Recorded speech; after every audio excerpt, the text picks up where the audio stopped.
We needed a miracle. And then we got one.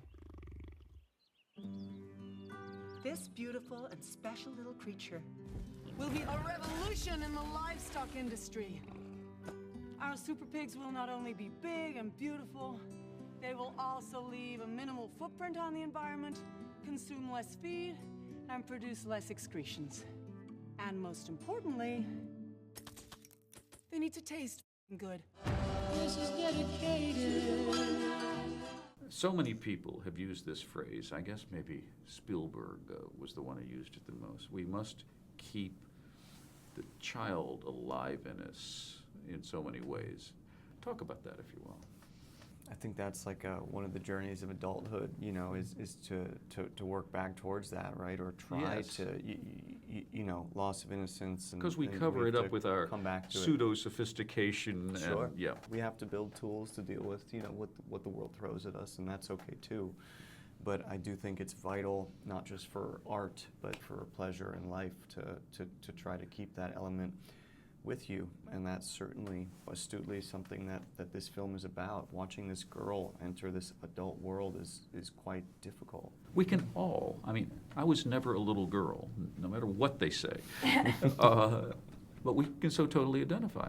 Okja represents nature from a very easy to digest standpoint, but also Mija represents nature, which we are all a part of. And this symbiosis that this journey takes you through, I think, is this connect to back to adolescence. And Well, then let's talk a little seriously.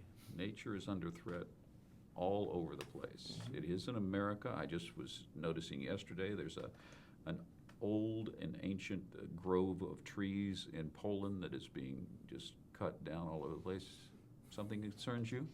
I mean, I grew up in the English countryside. Oh. I'm surrounded by rolling hills and animals and farmland, and when I'm stressed, my happy place is right by this lake overlooking nature. So for me, that's where my heart is, and I never want that to go away.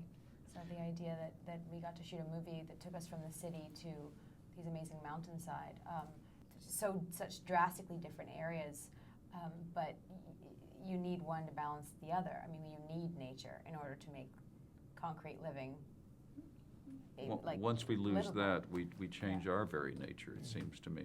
Well, to what extent is it helpful to have actual places as opposed to green screen?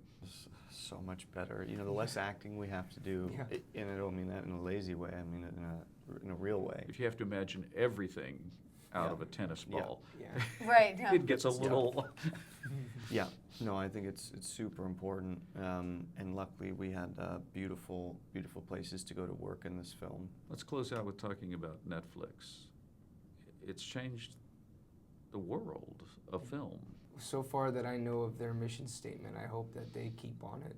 You know, I think we're in the middle of a transition that everybody feels, and you know, it's going to disrupt a lot of business aspects of things, but I think it also can really lend itself to having us come out on the other end with a really great compromise or a new evolution of how we take things in. And the fact that this film exists, and I think you know, you saw the film. Yeah.